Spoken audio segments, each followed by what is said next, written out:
তো হ্যালো বন্ধুরা, তোমরা সবাই কেমন আছো? আশা করছি তোমরা সবাই ভালো আছো। আমিও খুব ভালো আছি। তো তোমাদের সঙ্গে সামনে চলে এলাম একটা ব্লগ নিয়ে। ব্লগটা হলো, আমি একটা ফ্লিপকার্টে একটা পার্সেল অর্ডার করেছিলাম। তো চলো দেখা যাক পার্সেলটা কেমন আসছে।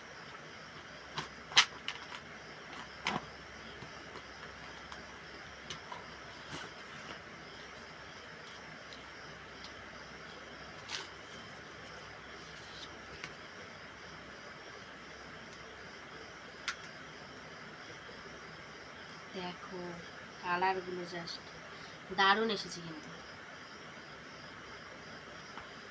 আরেকটা এসেছে, দুটো।